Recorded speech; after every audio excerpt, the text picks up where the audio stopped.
When humanity remembered the forgotten saviors, Commander James Reeves stood at the viewport of the exploration vessel Pathfinder, watching the distant star system with a sense of unease. His crew had been charting this sector for 3 months, cataloging dead worlds and abandoned space stations. The outer rim was full of ghosts, civilizations that had risen and fallen long before humans ever looked up at the stars. The scanner station beeped urgently, breaking his thoughts. Lieutenant Sarah Okonkwo looked up from her console with wide eyes. "Commander, I'm detecting life signs on the third planet. Not many, maybe 10,000 at most, but they're there." James moved quickly to her station. The planet on the screen was a gray wasteland, barely clinging to a thin atmosphere.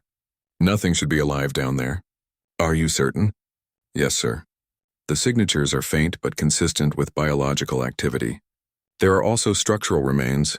Looks like a major city, but everything is offline. No power, no communications, nothing."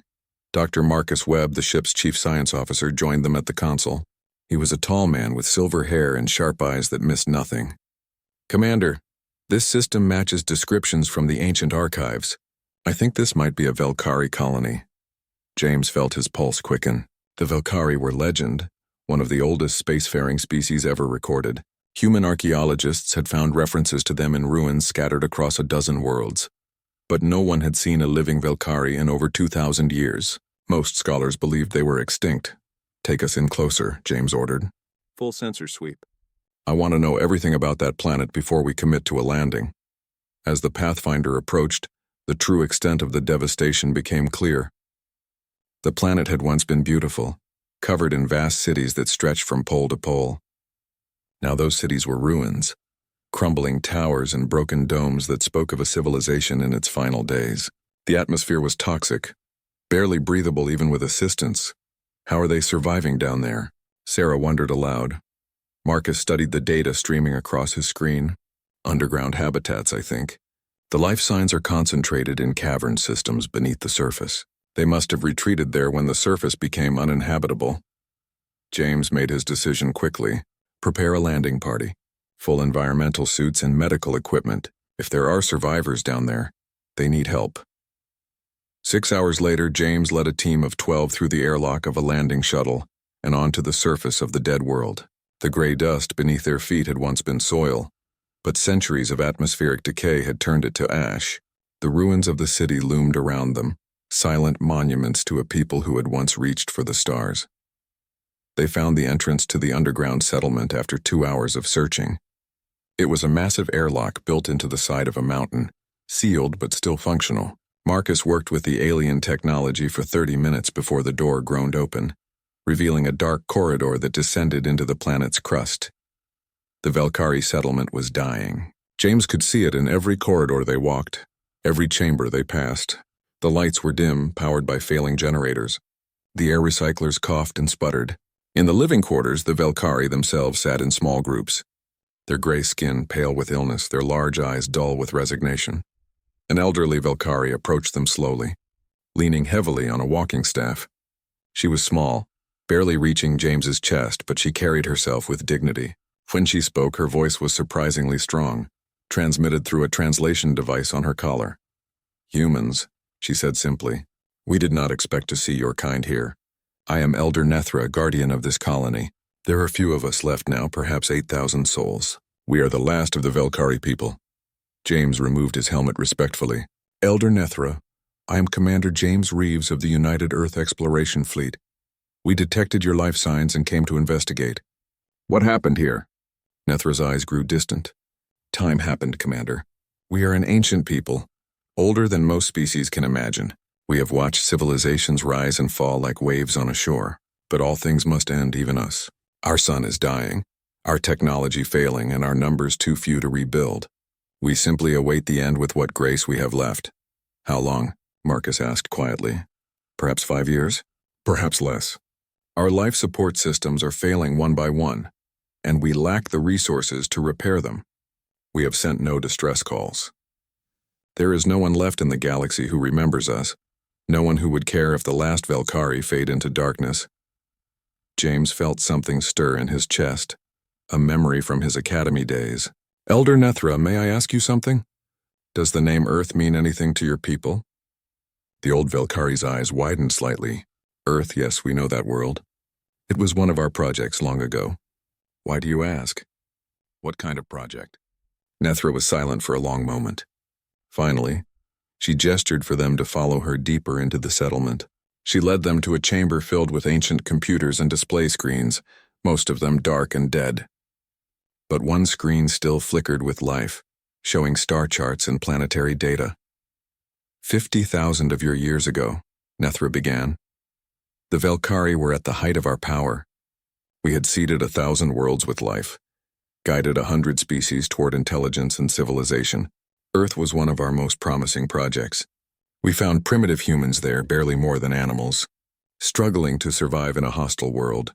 She touched the screen, and an image appeared of ancient Earth. James saw grasslands and forests, herds of animals, and small groups of primitive humans huddled around fires. We helped you, Nethra continued, not openly but subtly. We left tools in places you would find them. We modified your crops to grow stronger. We protected you from extinction events that would have destroyed your species. We gave you the spark that would eventually make you what you are today. Marcus was shaking his head in amazement. The missing link in human evolution. The sudden leaps in tool use and agriculture that archaeologists could never explain. It was you. We never took credit, Nethra said. That was not our way. We believed that each species should think they achieved greatness on their own. Pride and self-confidence are important for young civilizations. So we worked in secret, and when your species was ready to stand on its own, we left. We never expected to see you again. James felt emotions warring inside him. Wonder at the revelation, gratitude for the ancient help, and a fierce determination that surprised him with its intensity. Elder Nethra, you gave humanity the chance to survive, to grow, to reach the stars. We would not exist without your intervention. We owe you a debt beyond measure. You owe us nothing, Nethra replied gently. We helped you because we believed you had potential, and we were right. Look at what you have become in such a short time. You should be proud. We are proud, James said. But we also remember kindness. Elder Nethra, with your permission, I would like to transmit a message to Earth Command. I think they should know about this. The transmission James sent was marked Priority Alpha, the highest level of urgency in the Earth fleet. He included all the data they had gathered, the history of the Velkari, their current situation, and the revelation about humanity's origins. Then he waited for a response. It came 18 hours later, and it was not what James expected. The message was from Admiral Chen Rodriguez herself, the commander of all Earth military forces. Her voice was calm but carried an edge of absolute authority. Commander Reeves, your discovery has been reviewed by the Global Council. You are ordered to provide any immediate assistance to the Velkari survivors. A full fleet deployment has been authorized. Every available ship is being redirected to your location. We estimate arrival in 6 days. Until then, do whatever is necessary to keep those people alive. Earth is coming, and we are bringing everything we have. Sarah stared at James in shock. Every available ship? Sir, that's our entire deep space fleet. If they pull those forces, Earth will be defenseless. James felt a smile cross his face. Lieutenant, 50,000 years ago, the Velkari saved humanity from extinction. Now we're going to return the favor. Defensive posture be damned. Over the next 6 days, James and his crew did everything they could to stabilize the Velkari settlement. They patched failing life support systems, shared their food supplies, and used portable generators to bring power to sections that had been dark for years.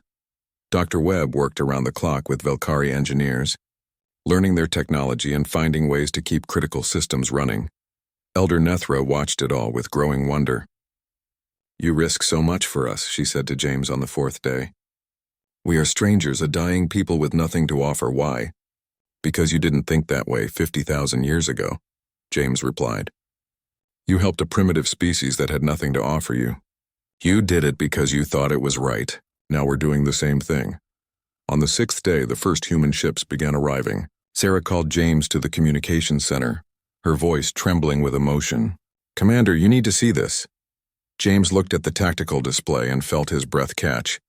The screen showed hundreds of ships dropping out of hyperspace at the edge of the system. Battleships, carriers, colony transports, research vessels, even civilian freighters. They came in waves, filling the space around the dying planet with human technology and determination. How many? James asked quietly. Over 1,000 ships so far, sir. And more are still arriving. Admiral Rodriguez is requesting to speak with you and Elder Nethra.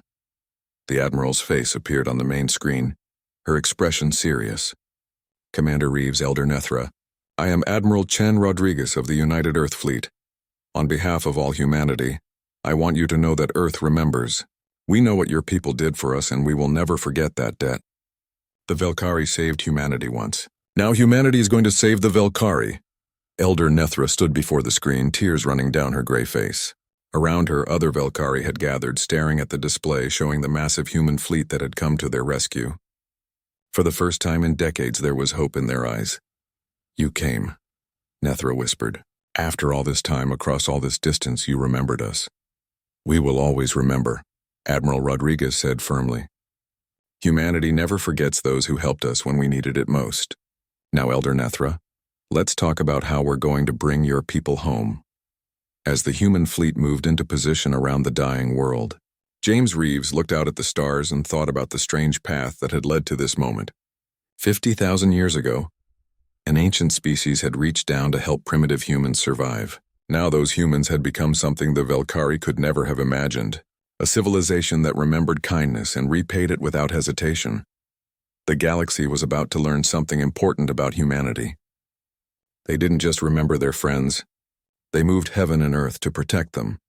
The gathering storm, the Galactic Council chamber on Station Nexus Prime, was in chaos. Representatives from 47 species shouted over each other, their translation devices creating a cacophony of overlapping voices. At the center of the circular room, High Chancellor Mordak of the Threxian Dominion slammed his forearms against the podium, trying to restore order. Silence. Mordak's voice boomed through the amplification system. The chamber gradually quieted. We will address this crisis with logic and reason, not panic.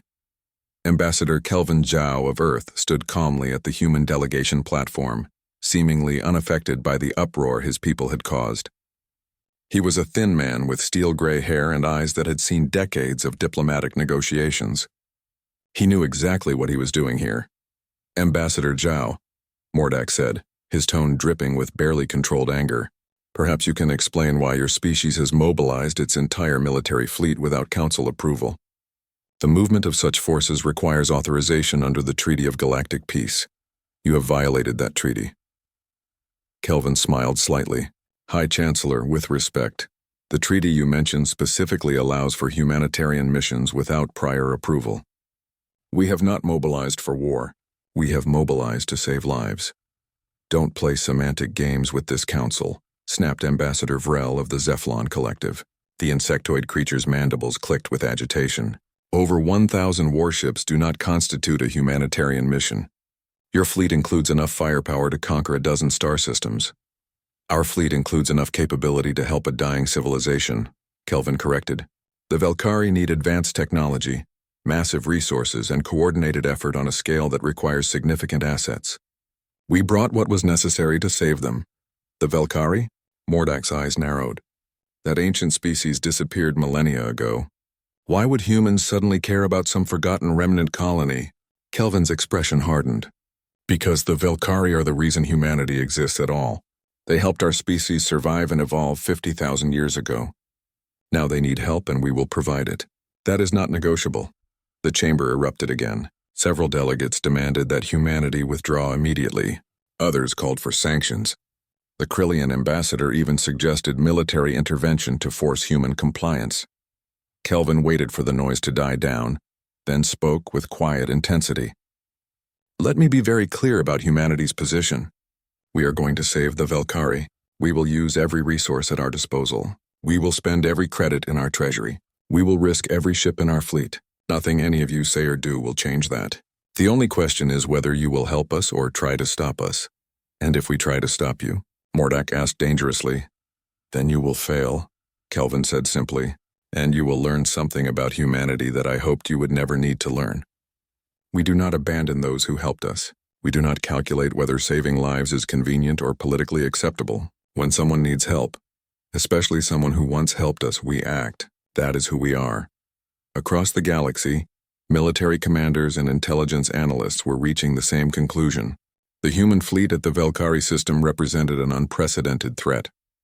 Over 1,200 ships had assembled there now, the largest concentration of military power seen in modern galactic history.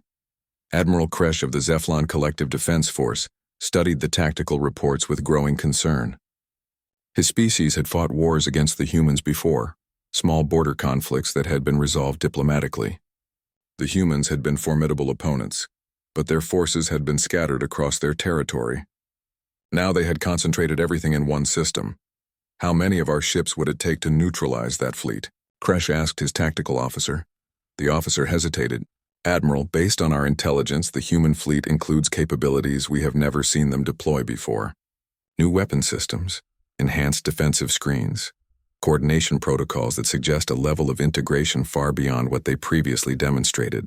If we engage them, we estimate losses of 60 to 70%. To neutralize the entire human fleet. No, sir, to have a chance of forcing them to withdraw. Actually destroying them would require forces we simply do not have. Kresh leaned back in his chair. They have been hiding their true capabilities. It appears so, sir. Or perhaps they have simply never had reason to deploy everything at once. The humans have always been careful to appear less threatening than they actually are. Similar conversations were happening in military command centers across known space. The Threxian Dominion mobilized 3 battle fleets. The Krillian Empire began moving ships toward human borders. Even the peaceful Luminari started activating their defensive networks.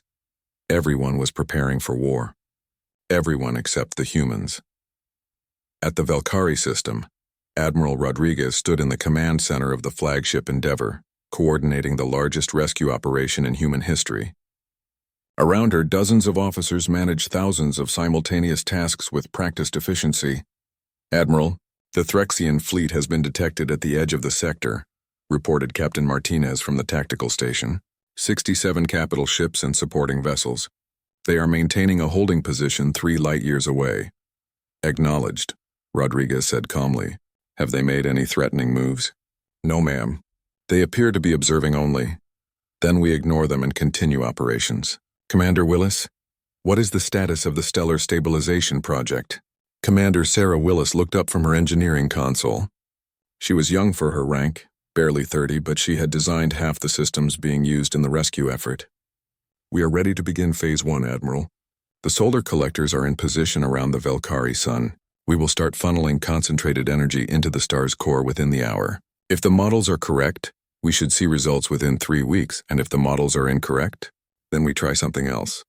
We brought enough equipment to attempt 17 different approaches. One of them will work. Rodriguez allowed herself a small smile. That was the human way. Bring too many solutions rather than too few. Over-prepare rather than under-prepare. Do whatever it takes to succeed. Admiral, called Lieutenant Okonkwo from Communications. I am receiving a transmission from Elder Nethra on the planet's surface. She says representatives from several Velkari colonies on other worlds have made contact. There are more survivors than we thought, scattered across 4 different systems. Total population approximately 40,000 individuals. 40,000, Rodriguez said. That changes things. Commander Willis, can we scale up the operation? Already working on it, ma'am. I will have revised plans within 2 hours. Down on the planet's surface, Elder Nethra walked through the underground settlement with Commander Reeves. The difference 6 days had made was remarkable. The corridors were brightly lit now, powered by human generators. The air smelled fresh, filtered through human recycling systems. In the living quarters, Velkari children were laughing and playing for the first time in their lives, given hope by the arrival of their human rescuers. Your people are doing more than we ever imagined possible, Nethra said. The other colonies have been contacted. Some we had not heard from in years, presumed lost. But your ships found them all. We have good sensors, James said, and very determined crews. Admiral Rodriguez wants to save every Velkari alive, not just this colony. But why such urgency? Why so many resources? We are not your people. James stopped walking and turned to face the elderly Velkari. Elder Nethra, let me tell you something about humans. We are not the oldest species in the galaxy. We are not the wisest or the most advanced. But we have something that seems rare out here among the stars. We remember kindness. When someone helps us, we do not forget. Ever. 50,000 years is nothing to that memory. Most species would calculate the cost and benefit, Nethra said. They would measure what we could offer in return. We are not most species. A young human officer approached them, saluting quickly. "Commander Reeves, Admiral Rodriguez requests your presence in orbit. She says there is a situation developing." James and Nethra took a shuttle up to the Endeavor. When they arrived at the command center, they found the Admiral staring at the tactical display with a grim expression. The screen showed dozens of red contacts surrounding the Velkari system at various distances. "We have company," Rodriguez said without preamble. 3 Threxian fleets, 2 Zephlon battle groups, and a Krillian expeditionary force. Total count is over 200 warships, and more are arriving every hour. They are all maintaining a perimeter around this system, but they have not made any overtly hostile moves yet. "What do they want?" James asked. "The Galactic Council has demanded that we withdraw immediately and submit to sanctions for unauthorized fleet mobilization. They claim our actions threaten galactic peace. Are you going to withdraw?" Rodriguez laughed, a sharp sound without humor. "Commander, I did not bring the entire Earth fleet here to turn around at the first sign of opposition. We are staying until the job is done." Elder Nethra stepped forward. "Admiral Rodriguez, please. We are grateful for your help, but we cannot allow you to start a war on our behalf. If these other species are threatening you, perhaps you should reconsider." "With respect, Elder Nethra, that is not your decision to make. Humanity has committed to saving your people. We do not back down from that commitment. Not for threats, not for diplomatic pressure, not for anything. But there are only 1,200 of your ships against hundreds of potential enemies," Nethra protested. "The mathematics are not in your favor." Rodriguez smiled, and there was something predatory in that expression. "Elder Nethra, there are things about human military capabilities that we have not had occasion to demonstrate before. We prefer peace, but we are very good at war when we need to be. Those fleets out there do not frighten me. What concerns me is the possibility that they might do something stupid and force us to show them exactly how good we are." Captain Martinez spoke up from Tactical. "Admiral, we are receiving a priority transmission from the Threxian flagship. High Chancellor Mordak himself is on the line. Put him through." Mordak's face appeared on the main screen, his expression severe. "Admiral Rodriguez, I am here in person to deliver the Council's final ultimatum. You will cease all operations in this system immediately and withdraw your forces. You will submit to Council oversight and accept the consequences for your unauthorized actions. If you refuse, the combined forces of the Galactic Council will compel your compliance." Rodriguez was silent for a long moment. Then she smiled. "High Chancellor, let me make sure I understand your position. You are ordering humanity to abandon a rescue mission to save a dying species. Is that correct? The Velkari are not your concern. This system is not within your territory. Your mobilization threatens the peace and stability of the entire galaxy." "I see. And if we refuse your ultimatum, then your species will be declared in violation of the Treaty of Galactic Peace, and appropriate action will be taken." Rodriguez nodded slowly. "High Chancellor, I am going to explain something to you very carefully. The Velkari saved humanity from extinction 50,000 years ago. They gave us the chance to survive, to grow, to reach the stars. Without them, Earth would be a dead world and humanity would be a forgotten experiment that failed. We owe them a debt beyond price, and we are here to repay that debt. Your obligations to ancient history do not supersede current galactic law," Mordak insisted. "You are absolutely right," Rodriguez agreed. "But here is what you need to understand. We are not here because of galactic law. We are not here because it is convenient or politically acceptable. We are here because it is right. And nothing you say, nothing you threaten, nothing you do will make us leave until we have saved every Velkari life we can save. That is not negotiable. Then you are choosing war." "No, High Chancellor. You are choosing war by trying to stop a humanitarian mission. We are simply choosing to help people who need help. If you cannot understand the difference, that says more about you than it does about us." Mordak's face flushed with anger. "You cannot stand against the combined might of the Galactic Council. Your arrogance will destroy you." Rodriguez leaned forward and her voice dropped to a deadly quiet tone. "High Chancellor, I have 1,200 ships here. Each one carries weapons and defensive systems that we have never deployed in galactic conflicts before. Our technology is more advanced than you realize, our tactics more sophisticated than you have seen, and our determination absolute. If you bring your fleets against us, some of my people will die, but your fleets will be destroyed, every single one of them.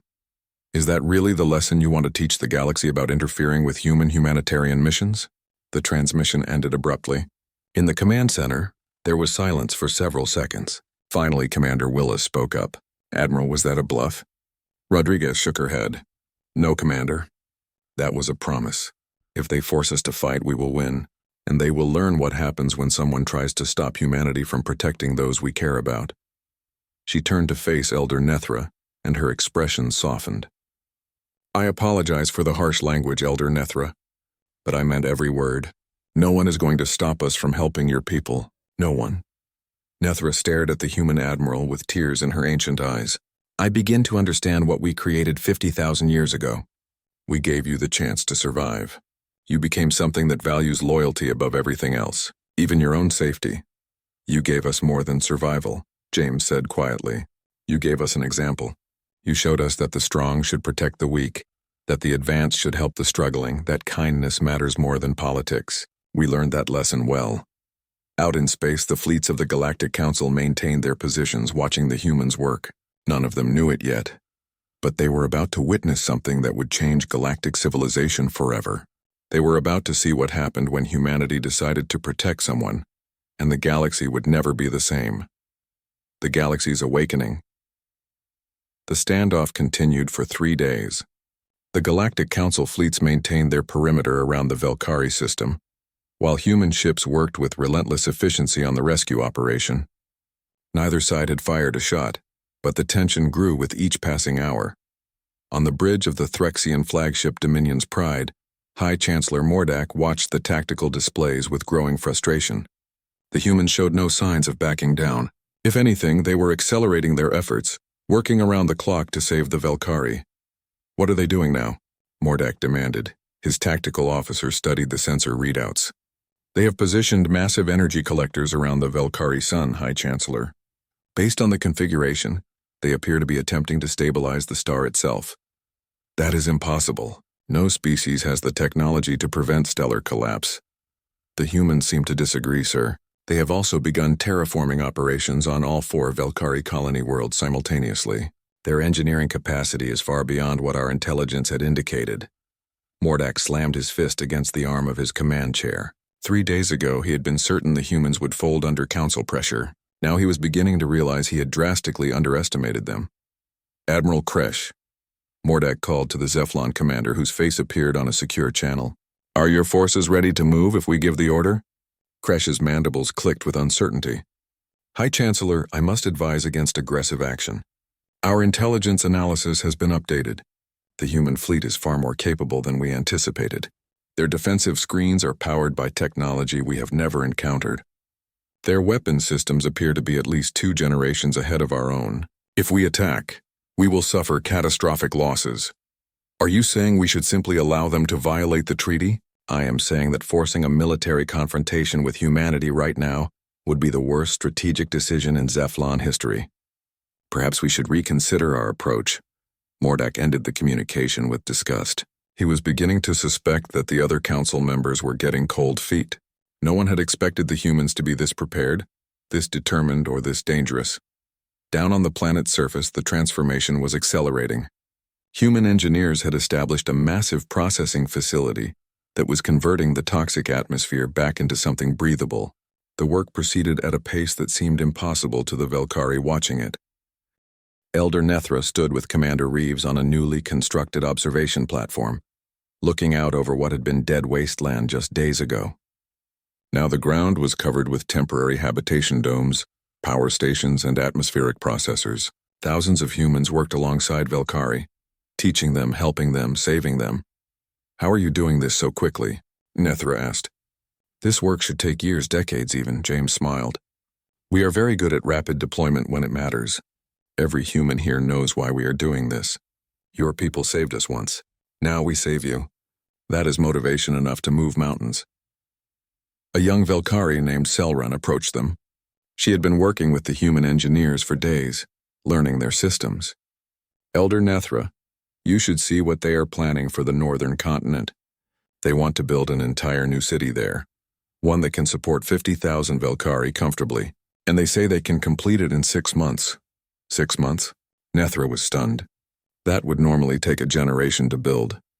We brought construction equipment from 20 different worlds, James explained. When humanity mobilizes, we bring everything. More than we think we will need because it is better to have too much than too little. In orbit, something remarkable was happening.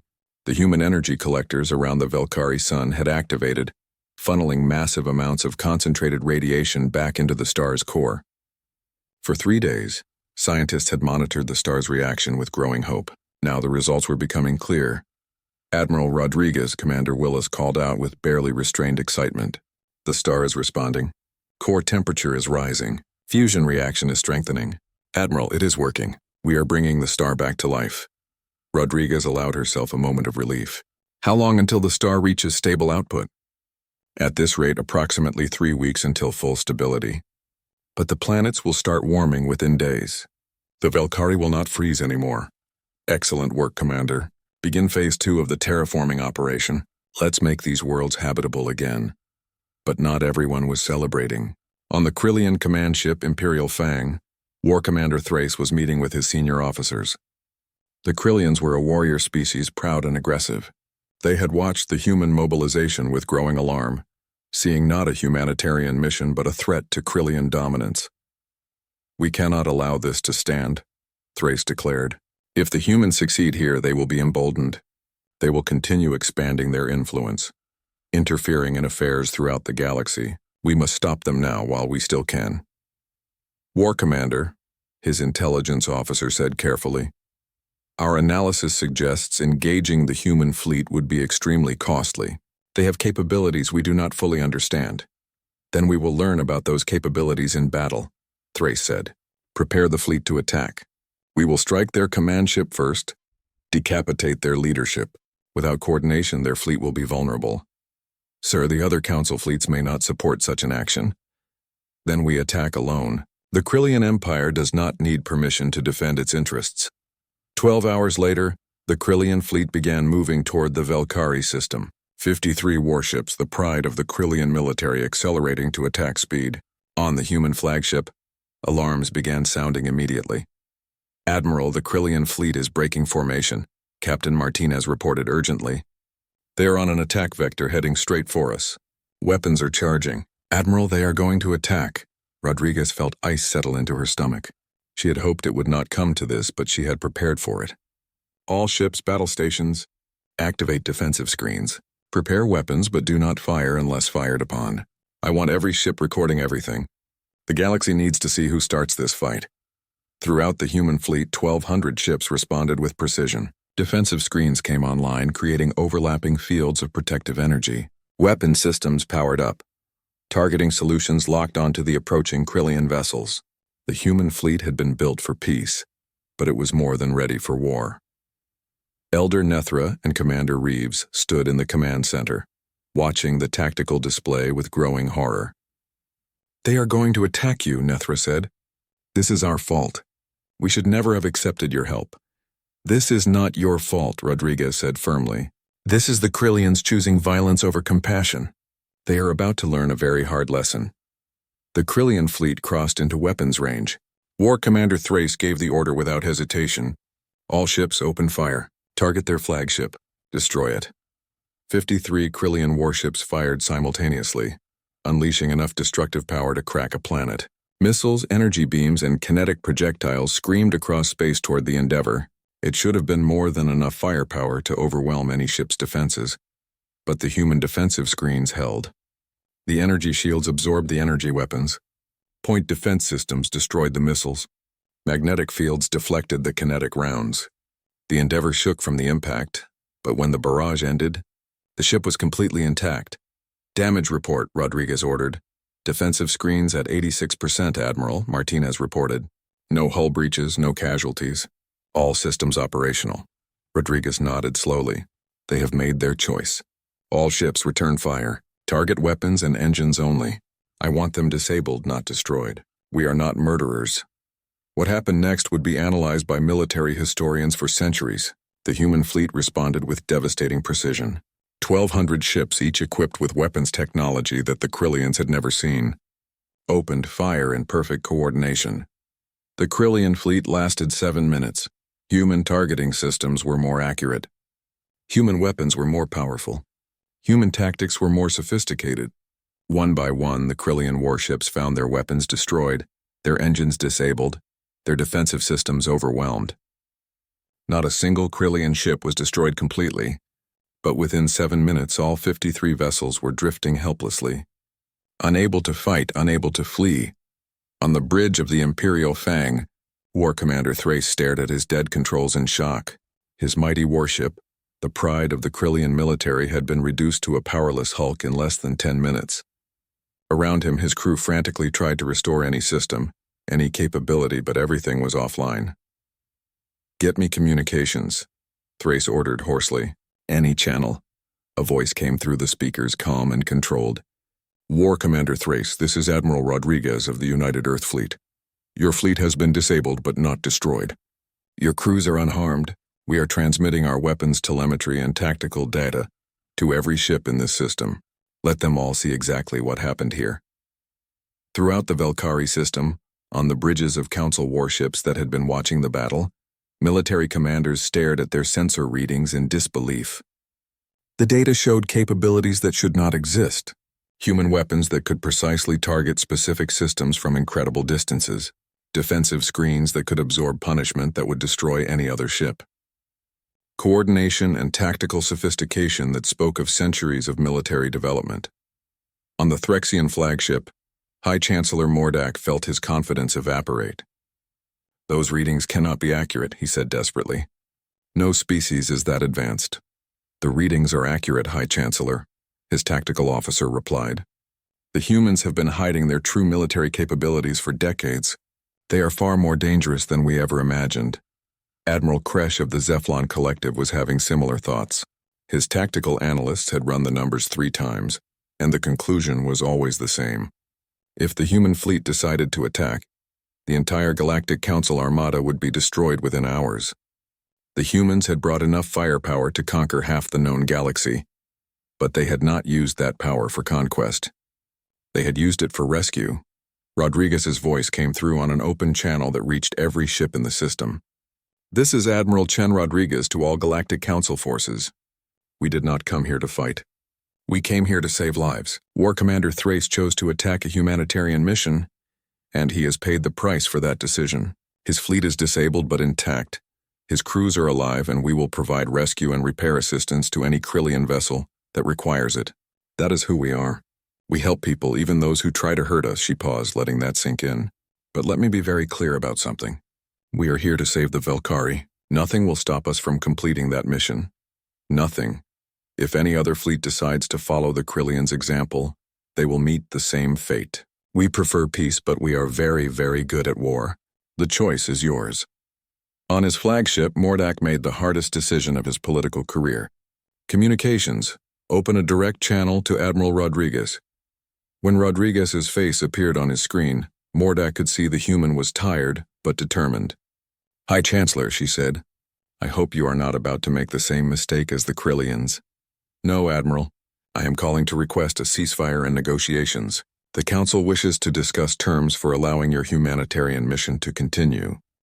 Rodriguez raised an eyebrow. "High Chancellor, let me save us both some time. There will be no negotiations about whether we continue this mission. We will continue until it is done. The only question is whether the Galactic Council will help us or stay out of our way."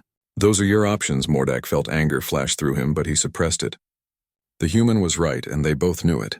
"What about the Treaty of Galactic Peace?" "The treaty allows humanitarian missions. That is what this is.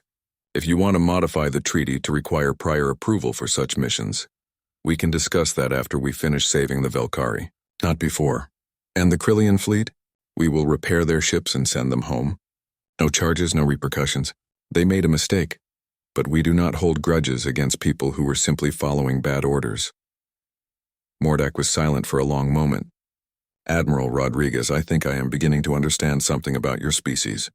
You are not motivated by the things that motivate most civilizations. Power, territory, resources. These things do not seem to interest you very much." "They interest us enough," Rodriguez corrected. "But they are not what we value most." "What do you value most?" "Loyalty, kindness, remembering those who helped us, protecting those who need protection. We value being the kind of people who do the right thing, even when it is hard, even when it costs us, even when others tell us we should not." That is a very dangerous way to be, Mordak said quietly. Rodriguez smiled. High Chancellor, 50,000 years ago the Velkari helped some primitive humans survive. They asked for nothing in return.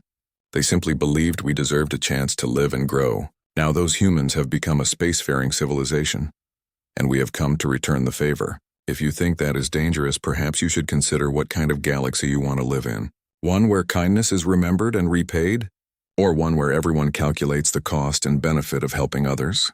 Mordak ended the transmission without responding, but as he looked at the tactical display showing the disabled Krillian fleet and the untouched human armada, he knew something fundamental had changed. Humanity had revealed themselves, and the galaxy would never look at them the same way again. Over the following weeks, the transformation of the Velkari worlds continued. The human fleet worked without rest, bringing dying planets back to life. The star was stabilized, shining with renewed strength. The atmospheres were cleansed and made breathable. Cities were rebuilt with human technology and Velkari design. Food production was established.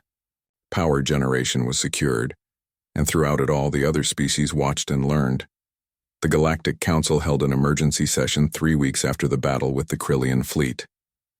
Ambassador Zhao stood before them again, but this time the chamber was quiet.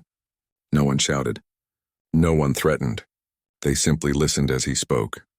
The Velkari will survive, Zhao announced. All 40,000 individuals across 4 worlds. Their star is stable. Their planets are habitable again. They have the technology and resources to rebuild their civilization. Humanity has fulfilled its obligation to repay the debt we owed them. At what cost? Asked Ambassador Vrel of the Zephlon Collective. Your treasury must be nearly empty. Our treasury is significantly reduced, Zhao admitted. We estimate it will take 20 years to rebuild our financial reserves, but we consider it money well spent. And what do you want from the Velkari in return? Nothing. We did not help them for profit. We helped them because it was right. The chamber was silent for a long moment. Finally, High Chancellor Mordak spoke. Ambassador Zhao, I think I speak for many here when I say that humanity has taught the galaxy something important, something we had forgotten or perhaps never truly learned. Kindness matters. Loyalty matters. Remembering those who helped us matters more than politics or profit. I am glad you understand that, High Chancellor. But I must ask, what happens the next time someone helps humanity? Will you mobilize your entire fleet again? Will you risk everything to repay another debt? Zhao smiled. High Chancellor, I hope we never need to. But if we do, yes, we will do exactly that. Humanity remembers kindness always. That is who we are. And we will never change. On the planet Karanoth, Elder Nethra stood in the rebuilt city square, surrounded by thousands of Velkari who had gathered to witness the human fleet's departure. Admiral Rodriguez and Commander Reeves stood with her, preparing to say goodbye. You have given us our lives back, Nethra said, tears streaming down her ancient face. You have given us hope, a future, a chance to rebuild. We can never repay what you have done. You already repaid it, Rodriguez said gently. 50,000 years ago, you gave humanity a chance to survive. Everything we have done here is simply returning the favor. Will we see humans again? Selran asked. The young Velkari had become close friends with several human engineers during the rescue operation. Of course, Reeves said. We will send ships regularly to check on your progress. We will help you rebuild your trade networks, establish contact with other species, rejoin the galactic community. You saved us once. Now we are going to help you thrive again. As the human fleet prepared to depart, Nethra gave Admiral Rodriguez a small crystal that glowed with soft silver light. This contains the complete history of what happened here, the Elder explained. Everything your people did for us preserved in Velkari memory storage. It will last for 1,000,000 years. We want the galaxy to know what humanity did when they learned we needed help. We want everyone to know that when humans remember a kindness, they move stars to repay it. Rodriguez accepted the crystal with reverence. We will treasure this, Elder Nethra, and we will remember you, always. The human fleet departed the Velkari system in perfect formation, their ships creating brilliant streaks of light across the sky. The Velkari watched them go, knowing they had witnessed something extraordinary. They had seen what humanity was capable of when protecting those they cared about. Across the galaxy, other species had learned the same lesson. Within months, diplomatic approaches to humanity changed dramatically. Trade agreements became more fair. Border disputes were resolved peacefully. Several species quietly reached out to offer assistance with human development projects, hoping to earn the kind of loyalty humanity had shown the Velkari. The Galactic Council amended the Treaty of Galactic Peace to explicitly allow large-scale humanitarian missions without prior approval. The amendment was nicknamed the Velkari Clause, and it was passed unanimously. War Commander Thrace of the Krillian Empire was court-martialed for his unauthorized attack, but the humans sent a delegation to speak on his behalf. They explained that Thrace had been following orders from his superiors, that he had simply misunderstood human intentions, and that he deserved a second chance. The Krillian military tribunal, moved by the human gesture, reduced his sentence to a formal reprimand. 10 years later, Ambassador Kelvin Zhao stood before the Galactic Council one final time before his retirement. The chamber was very different now. Where there had once been suspicion and hostility toward humanity, there was now respect and something close to admiration. Ambassador Zhao, High Chancellor Mordak said, "In your years of service you have represented humanity with wisdom and patience. But I think what you taught us most was not through words but through actions. When the Velkari needed help, your species responded without hesitation, without calculation, without considering the cost. You taught us that kindness matters, that loyalty matters, that doing the right thing matters more than convenience or politics." Zhao smiled. High Chancellor, humanity did not invent those values. We learned them from the Velkari 50,000 years ago. We simply remembered the lesson. But you remembered it when most species would have forgotten. You acted on it when most would have calculated that the cost was too high. That is what makes humanity special. With respect, High Chancellor, we are not special. We simply believe that the galaxy should be a place where helping each other matters more than competing with each other.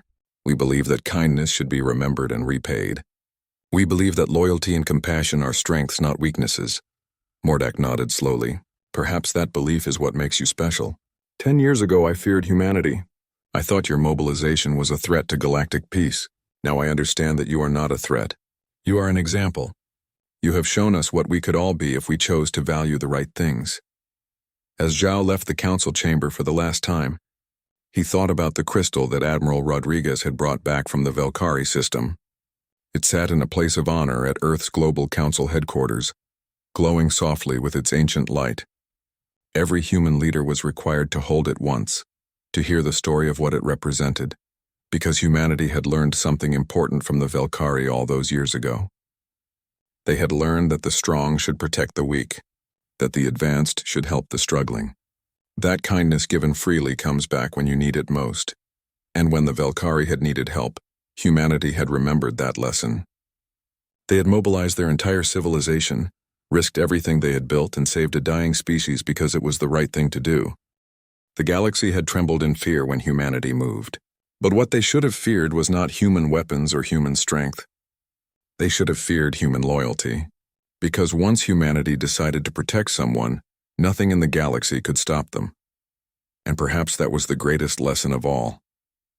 The most dangerous species in the galaxy was not the one with the best weapons or the largest fleet. It was the one that remembered kindness and would move stars to repay it. 50,000 years ago, the Velkari had given humanity a chance to survive. In return, humanity had given the galaxy a new understanding of what civilization could be. They had shown that loyalty mattered more than profit, that kindness mattered more than politics, that doing the right thing mattered more than doing the convenient thing. The galaxy was better for having learned that lesson, and it would never forget the day humanity showed them what it meant to truly remember a debt.